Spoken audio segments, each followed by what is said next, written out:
Good morning. How are you today? Well, it's time for Tao of the Day.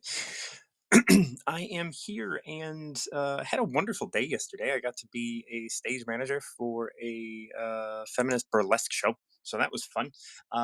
And I am here to present you with your Tao for today. I am always up for the Tao translating to the canon of reason. The Tao Te Ching is a beautiful book of 81 chapters.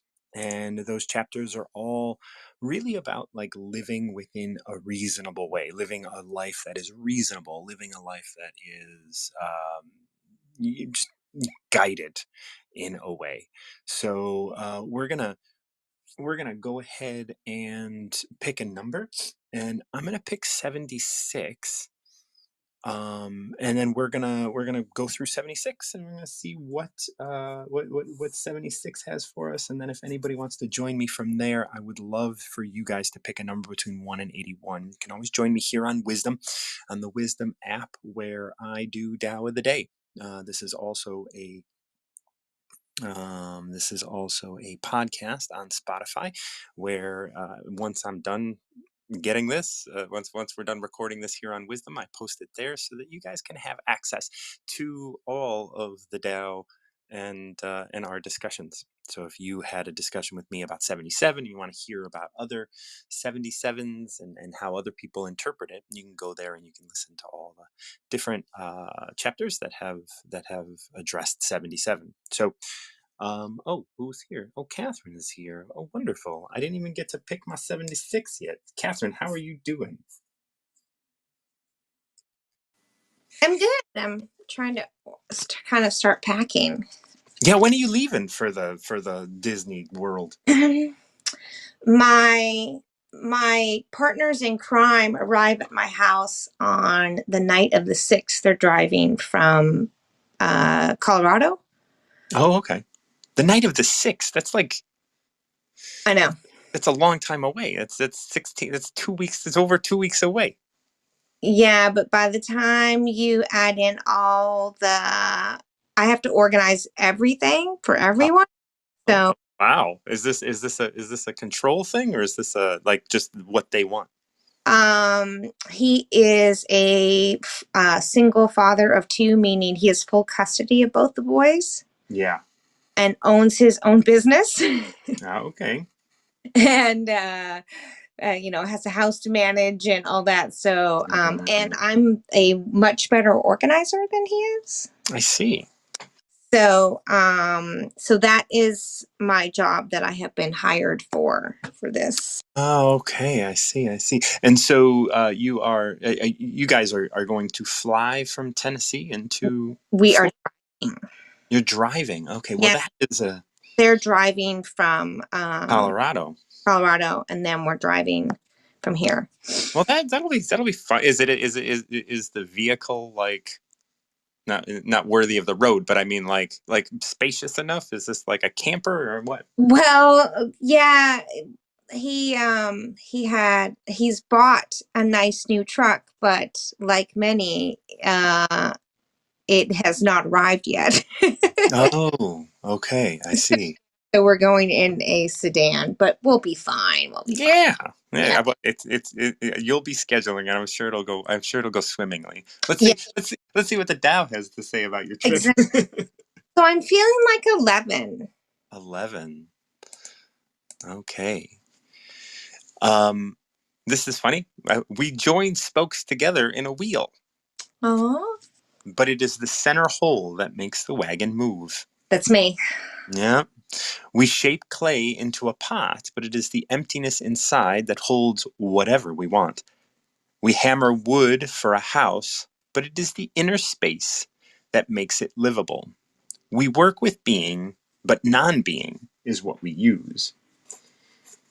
So I'd love to start here really briefly. This has been a very I read this a while ago, and this really kind of um, built an understanding of yin and yang for me, right? Like this idea of how masculine and feminine work together, where it's like it is it is the structure, that is masculine, and it is that which you use that is feminine, or yin, yang and yin, so we don't kind of get stuck in male female sort of gender roles or anything like that. But you join spokes together, right? These spokes are the masculine. It's the structure, but it is the center hole that makes the wagon move. This is the space. This is the yielding aspect of the structure. And just like with in the end, it's the house is the structure, but it isn't the walls that you use. It is the space inside that you use. The walls create the space,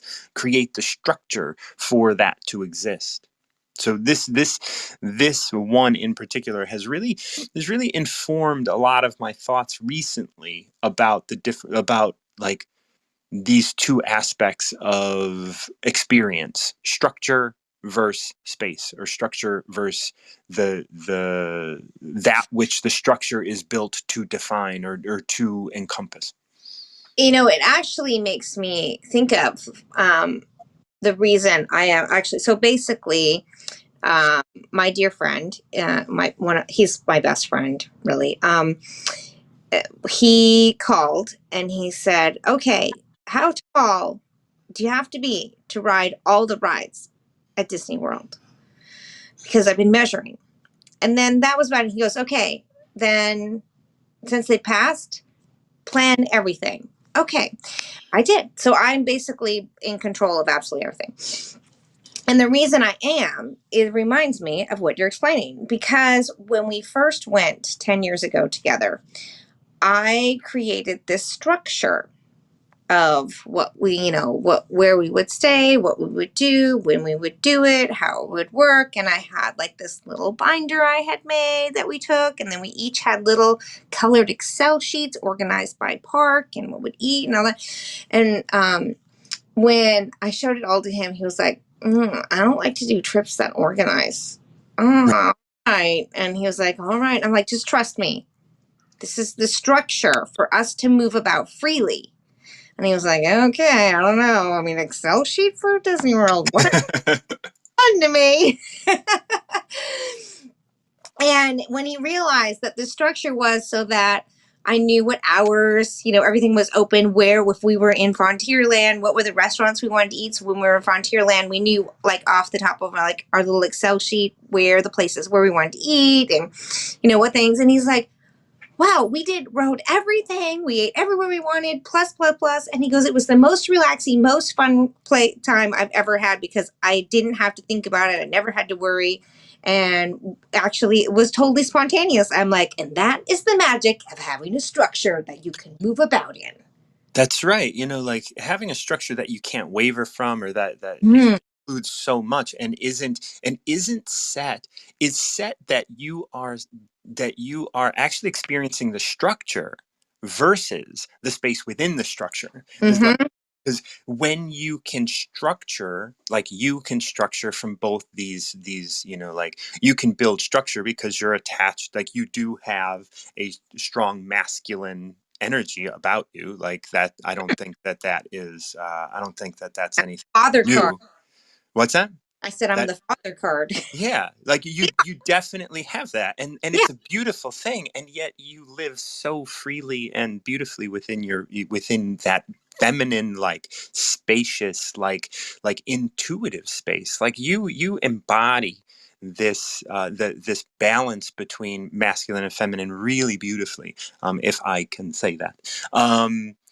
And so so yeah, so I do think that this is one where it's like, you can appreciate both the structure, and how to adore and allow that yielding space to exist. And I think that's something that is unique, and I think that's something that you hold very, you do that very well.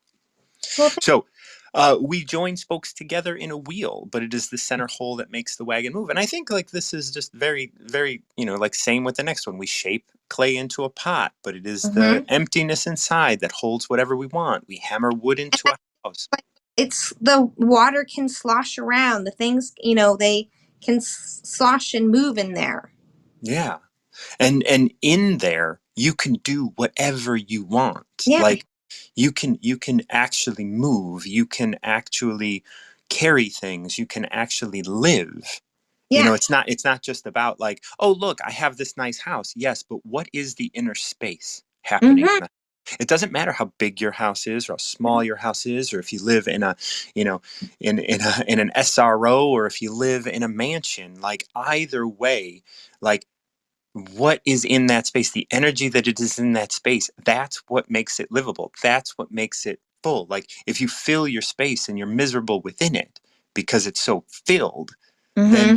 it's about, like it's so much about all of this minimalism that people are talking about with, like, oh, does this bring you joy, or is this something that you want in your life? And it's like, clear out that space, because the more space you clear out, the more space there is for you to explore and live. Well, and even though, on the other hand, is it so empty that you're just wandering in this emptiness? And that, just like, I mean, the Tao talks about this idea that in order to allow things in, I think that, are you empty because of a structure in your mind, or is it just empty allowing things to come in and go out? And it is about how you both perceive and have created that emptiness. Is the emptiness created out of maybe spite? Is the emptiness created out of fear? Is the emptiness, and the Hmm. emptiness can become a structure of which within there is something to move about in. Like the emptiness may just be another masculine sort of structure that you reside in so that you can experience fear. Yeah, and I'm also thinking, those spaces that are almost so empty, they're cold and sterile feeling.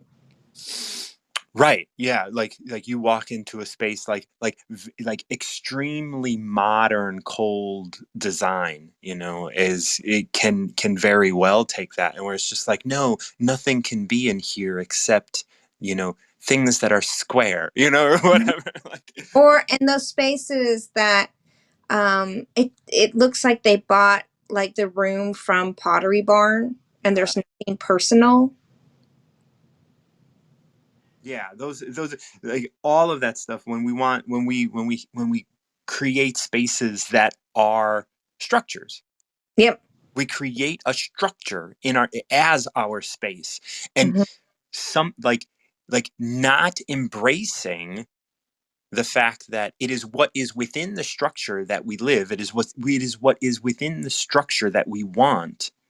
Like we realize that, like, oh wait, this is only masculine, this is only yang, this is only structure. And in the fact that it is only structure, it becomes cold, Yep. because there is no leeway here. Everything has to be a certain way. And so when we explore this concept, right, spokes together for a wheel and the hub, clay for a pot that we can carry things, a Hmm. hammer for and a house, like it is the inner space that makes it livable. Is the inner space even within us, because our bodies are the structure, but it Hmm. is what is happening within our bodies and within ourselves that makes it so yielding to the world around us. And when we approach things and say, no, they have to be what I experience, it has to be a certain way, right? With your Excel sheet, it was like the Excel sheet, although your buddy like sees it at first glance as only structure, you see it as freedom. Hmm. And he then also saw it as freedom when he He experienced experienced it as it. freedom, and then he was able to open his previous structure of what Excel sheets mean, Hmm. to a whole new world of, like, you have created a structure for us to live within. And how beautiful is that? How great is that to like expose that to somebody? I know, but now I still got to make another one. Well, I'm sure that that's somewhat enjoyable for you. No, because they've created structure within structure. Oh, I see. Yeah, you have to pick what day you're going to be way in advance. You can only do certain things at certain times. Yeah, I'm like, this doesn't make room for my freedom. Right, right, right. Very much like what you're talking about. It's very it's I is my number one value is freedom. Hmm. Like that's really my like I no one is the boss of me. That's my big thing. Yeah, I've heard you say that before. To work within structures. Ooh, it just I don't like it. I like to Yeah, like bite it. you want to flow, but without the structure, there are no boundaries. And I think the structure, even if the structure is like you're talking about intuition, like Hmm. like I mean, in order to utilize intuition, you have to be in a space where you're open to Yeah, hearing it. yeah. Like You have to be in the space you're open, but you have to be also at the same time willing to flow within it. I mean, even a river has the boundaries of the banks. banks of the river. Thank you. And but then you flow within it, which where you bump off, where you center yourself, that there's that freedom within it.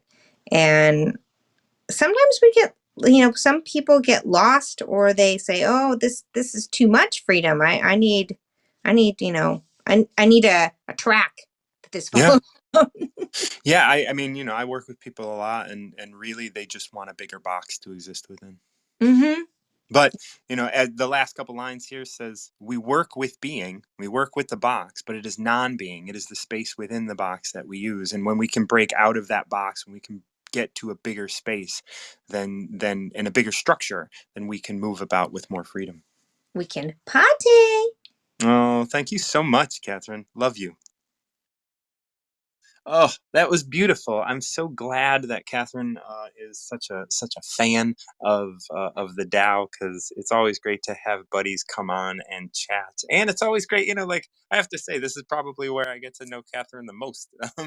Even though we are connected offline, I think that we connect probably just just the most here. So I'm really grateful for wisdom. And if anybody is on and wants to join me for a Tao of the day, please, just hit that little. You don't get the snoozing cat; you get a little microphone. So hit the microphone and join me. In the meantime, I'm gonna go back to 76. I did not get a chance to read it, but that was mine. Oh, nope, nope, nope, nope, nope. Regina, I stopped in on your talk a little bit ago. Regina talks. Regina on Wednesdays talks about addresses women in divorce, and so if you need that, check her out about 8:30 Central Time here on Wisdom. Regina, how are you doing? I'm doing great. I'm actually in the second phase of my Christmas bread. So I thought I would hop in, pick a number, but why don't we do 76? Because that's what you did. I'm curious Oh what that yeah, I is. didn't, I didn't, I didn't read it yet. So yeah, so Okay, that'll be let's. ours today. That'll be All ours. right, terrific. Love Like it. I would love to share that with you. So men are born and soft and supple. Dead, they are stiff and hard. Plants are born tender and pliant. Dead, they are brittle and dry. Thus, whoever is stiff and inflexible is a disciple of death. Whoever is soft and yielding is a disciple of life. The hard and stiff will be broken, and the soft and supple will prevail. Okay, so that means I can eat all those holiday cookies and stay soft and supple. Wow, I love this one. What are I your want, first? What are your thoughts? you know what, my initial thoughts? Yeah. I had a client once and she she came to Michigan from California. She's very much a California girl. She was a former actress, model, and would not let go of it. Wouldn't let go. Kept saying, if I don't get my stuff from California, if I don't get my things out of storage, if I don't get my minks, my coats, my shoes, my purses, I'm going to die, she said. Wow. And it was really, it was the first time I had witnessed somebody who seriously refused to let go. Would just wouldn't let it go. And you know what? She ended up, I don't know, she was probably 60 years old. Beautiful, but ended up in a nursing home because she essentially, the exact thing you just read happened to her. She got so stiff and brittle, and she would shake. She looked like she had Parkinson's. She didn't have Parkinson's, but it was her anxiety got the best of her. She refused to let go of this idea that she couldn't, have what she had in California. She still wanted that life, even though it was very damaging to her. And I truly believe that our lesson here, our lesson in life on this earth is to let go. Mm. And when we release our grip, we become more flexible. We stay supple. We're more open. You think about the thing when you've got a live plant, it is expansive. Its leaves unfold and the face of the flower looks to the sun. It expands. Whereas when things start to die, they curl up, they get hard. So that's a lot of thinking on that, but that's what I No, thought of. yeah, like, I look at stiff and hard, like men are born soft and supple. And if we think about this in the grander sense, like dead, they are stiff and hard. We start, like, I start with this idea of like, well, being stiff and hard in your personality and in your mind is like, in this realm of like very deep conservativeness and conservativeness in the realm of not necessarily politics, but in the realm of not wanting change, right? I want things to stay the same, and I am not open to things shifting or changing. And so I am stiff in my movements, in my thoughts, in my ability to communicate. And I am hard. I'm hard in the idea that like I don't want things to change, and I'm standing hard, like I'm hard about the idea that like if you attempt to change, if you attempt to get me to change how I think, or like just like your client or this woman who was, in her 60s, and then she could not let go of what no longer was. And so her mind went to this place where she isn't she's stiff, she's holding on to this thing. Mm-hmm. Yes. And there's, um, I'll tell you the one other time that I worked with a client, it was a male client, who, when I would meet with him, who just was not making any progress. And we would talk about the same thing every single time we met. And I finally said, I really believe there's something else going on here because I know that you're someone who wants to move forward, that you want these changes in your life. And we could not, for the life of us, figure out why he was not making progress. So he went to the doctor, and lo and behold, he had a brain tumor. And I mean, that's devastating. He passed from that brain tumor. But you see, this is what people need to do is pay attention to their bodies. If Yeah. you listen to what your body is saying to you, if you feel that tension and resistance and stiffness, that that begs you to get curious. What is going on?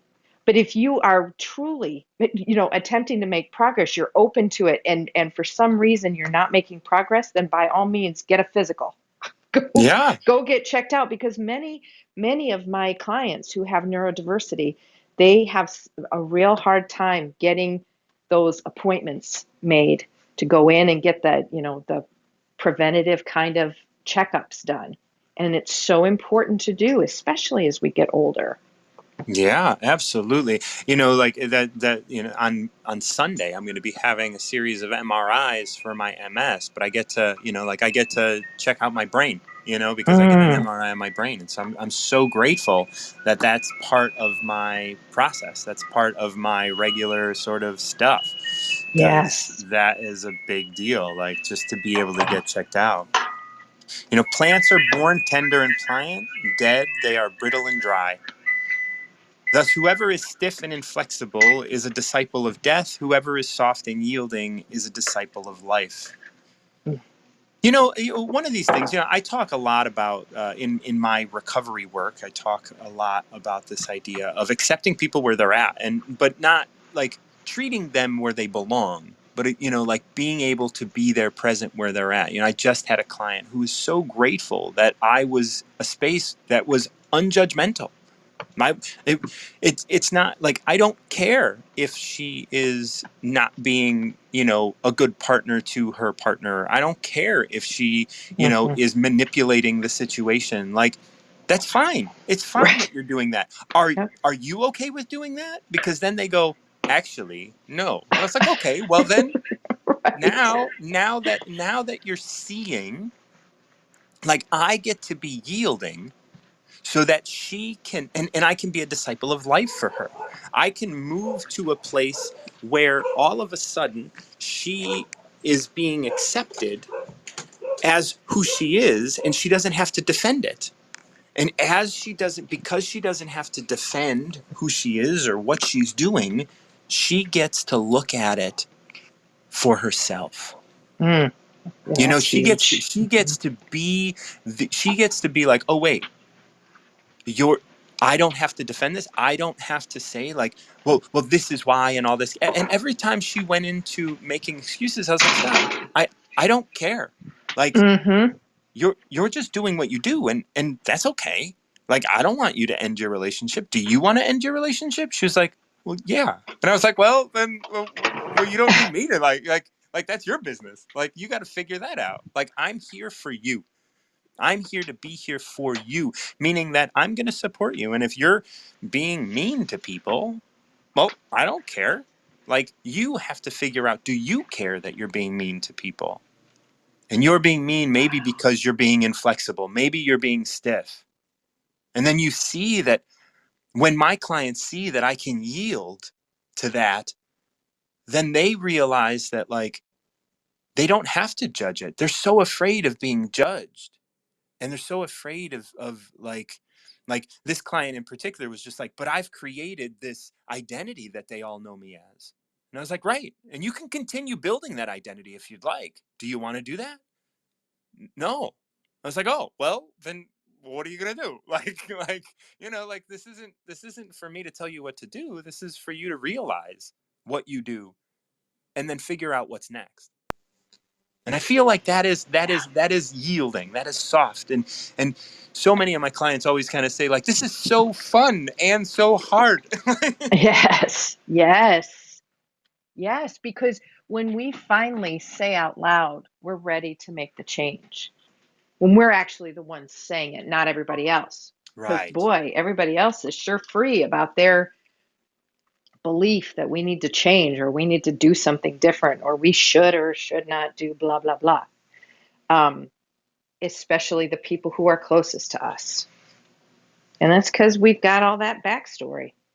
That's right. That's one great thing about working with somebody who's impartial, somebody who is flexible, someone who's going to listen without judgment and validate how you feel. I mean, and even at this stage of my life, and it's for as long as I've been doing the work that I'm doing, I am incapable of doing that work with my children.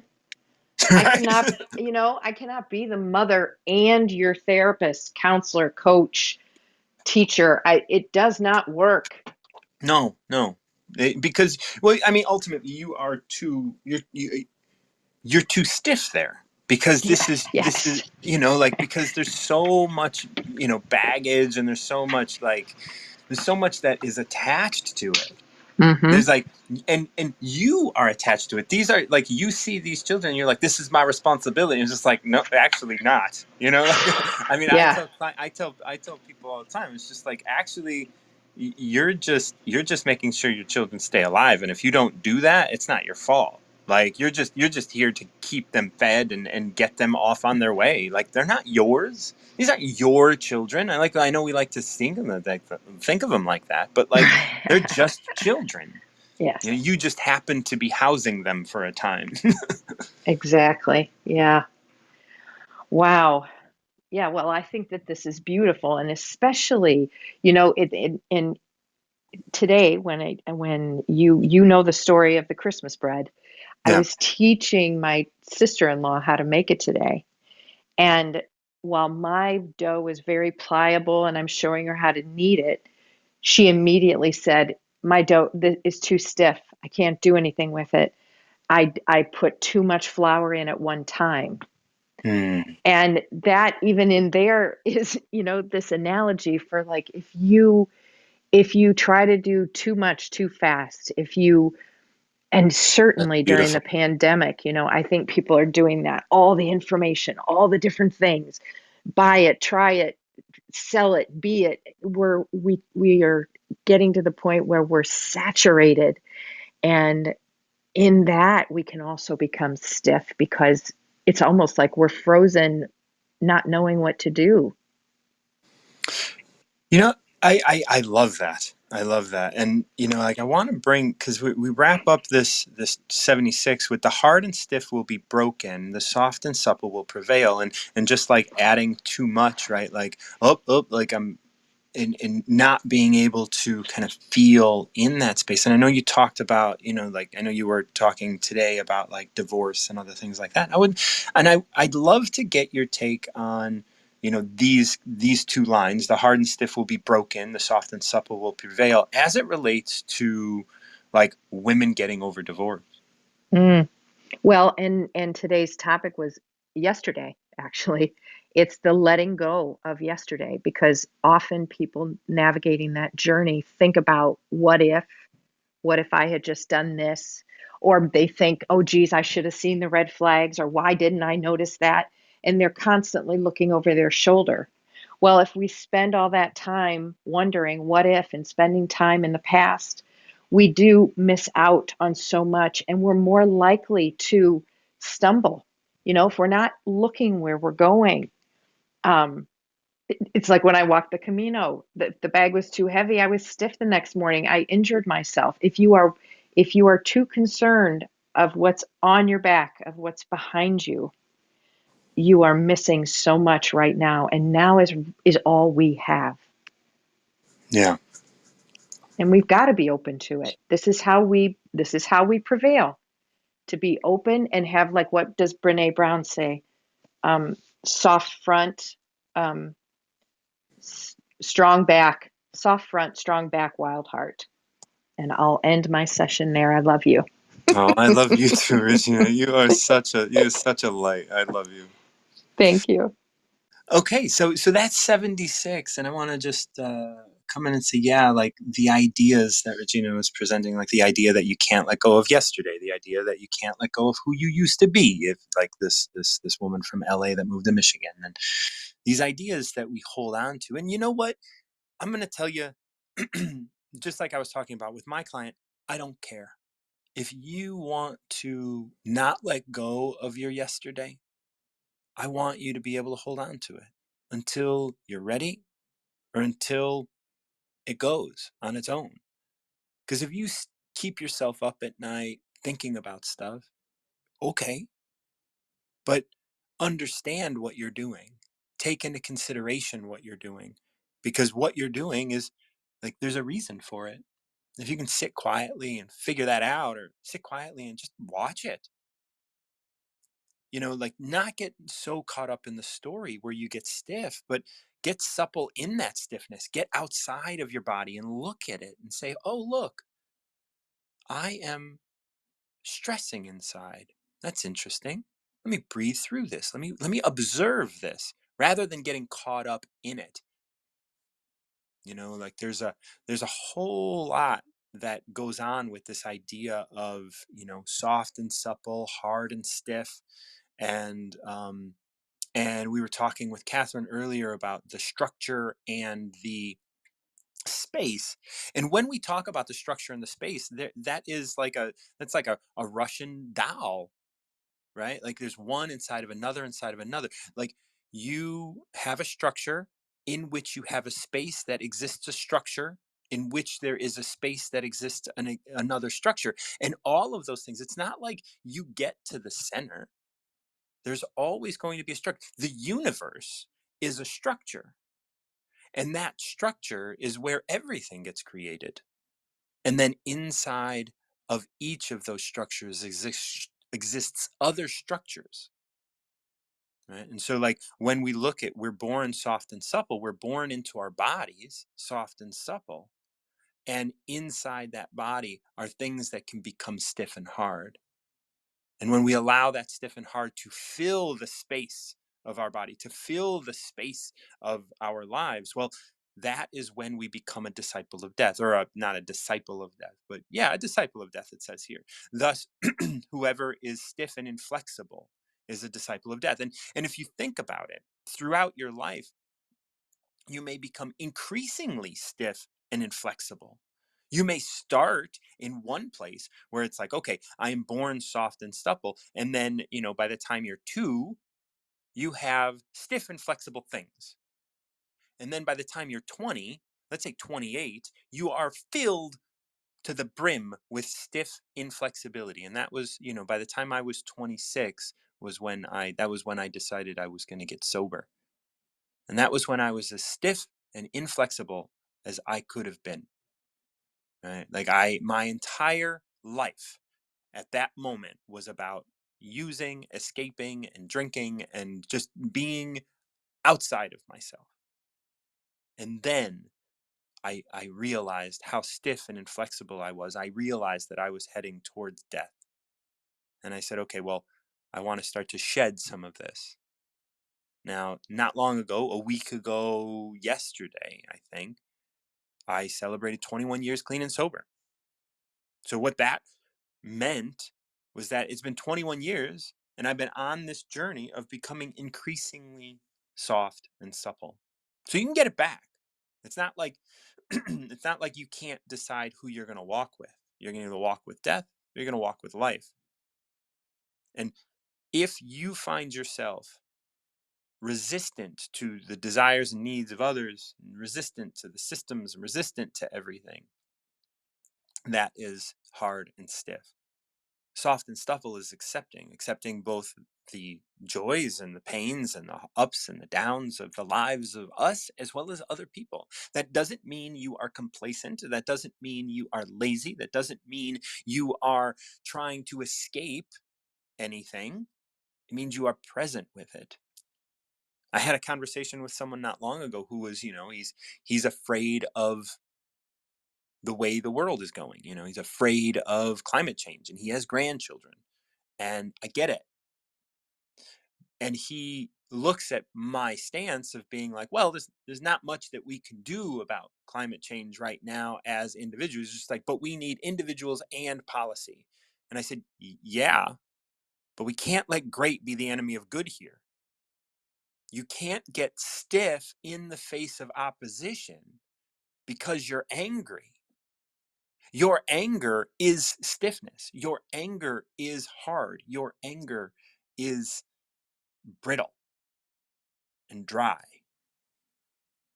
You have to add something to that. You got to add water to it. Just like the dough of Regina's sister-in-law, right? Too much flour. It was just like, I want to do all of this right now. And then she does this thing and it just gets stiff. And this is what happened with my buddy when he was like, but my grandkids. And I was like, yes, they're not your responsibility. Right now, this moment is your responsibility. This moment right now. And if you are stiff, if you are brittle, if you are dry, if you are angry, if you are frustrated, if you feel like your back's against the wall, you are not necessarily going to make the choices that are going to move you into being soft and supple. If I were to have approached my client that I spoke to earlier or spoke about earlier in a way of being judgmental, they would have very easily had to defend themselves. Of course they would. Of course they would. Why wouldn't they defend themselves? And in defending themselves, they would be defending something within themselves that they didn't want. So by allowing them to be them, by allowing them to be and do what they do and what they are, well, that just allowed them to see themselves a little bit better and say, "Huh, that's interesting. I don't want to do that at all." And that's beautiful, right? That is what I do, and that is how I help my clients and the people around me.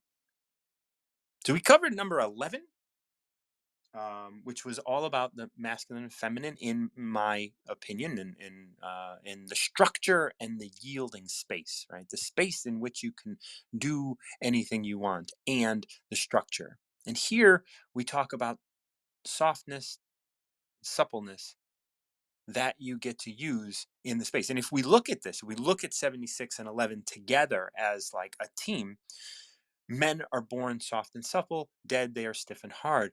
You're born into a structure, and it's that structure that you can either keep soft or you can make stiff. What are you going to do within that house that you built? Right? Like you have this house for consciousness. And are you going to use that consciousness to hold stiffness, or are you going to be supple in the face of it? So if anybody wants to join me and give me another number, I would love to share the Tao with you. Join me by hitting that little purple microphone button. But if not, I'm your host, Martin John. This is Tao of the Day, something that happens Monday through Friday, weekdays, in the morning sometime. I don't like to pick a time because, sometimes I have Spanish lessons, sometimes I take flights out of the country and like all sorts of things. Who knows? Who knows what I could be doing tomorrow? Yesterday I was stage managing a performance and it was great. So I live my life very, very just kind of like what's on the docket for today, and I try and be as soft and supple as possible in terms of this number 76. Regina, thank you for joining me. If you're still listening, and Catherine, my buddy, love you both so much. Um, so this is a Recover Yourself production. I'm your host, Martin John. I host the Recover Yourself podcast. As I've been talking about recently, I also work with clients. I only work with 10 clients a month, and you will only see me 4 times because I'm interested in you recovering yourself, not you recovering me or recovering anything that I think. I want you to be you completely. I love you guys. I think this app is pretty awesome, and I hope that each and every one of you can enjoy what you're gaining here. All right. Well, once again, this is a Recover Yourself production, and until next time, keep recovering yourself.